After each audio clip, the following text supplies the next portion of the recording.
temporary special measures. Ms. Mikko, you have the floor. Thank you, Chair. Thank you very much. I warmly welcome the high-level delegation of Canada here in Geneva. As Mrs.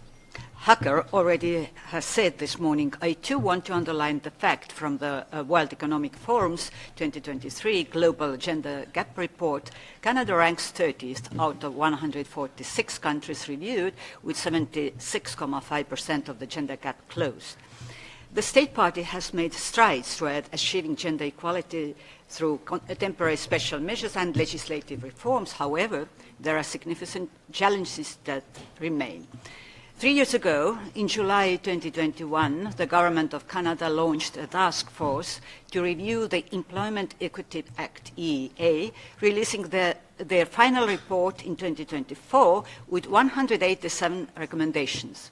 The updated EEA acknowledges different minority groups: Indigenous women, women with disabilities, racialized women, immigrant women, and LGBTQ plus women, yet they continue to experience significant barriers to participation in many areas in public life.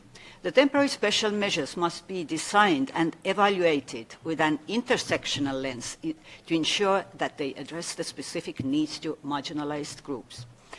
In 2024, this year, Canada introduced temporary special measures aimed at promoting gender equality, particularly in employment and women's participation in political life. These measures include targeted programs, legislative reforms, and incentives designed to increase women's representation in key areas such as politics, leadership positions, corporate boards, and STEM fields. The questions still need to be answered about the mechanisms in place to regularly assess the effectiveness of these measures and whether sufficient data is being collected and shared with relevant stakeholders to track progress and adjust strategies as necessary.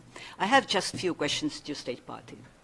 First, can the State Party provide disaggregated data or examples demonstrating the effectiveness of these measures in achieving substantial gender equality, particularly in employment and political participation? Two, can the State Party provide updates on the modernization of the EEA and how it intends to implement the 187 recommendations from the Employment Equity Act Task Force? Three, how does the State Party ensure that temporary special measures are inclusive of all groups of women, especially those facing multiple and intersecting forms of discrimination? What steps are taken for independent reviews or evaluations to monitor progress and ensure transparency? And finally, committee appreciates the ratification of the United Nations Declaration on the Rights of Indigenous Peoples by State Party and also the UNDRIP Act Action Plan 2023 to 2028. Considering the First Nations have their inherent right to be part of the process, how much are the Indigenous people involved in the process of designing their future? Thank you.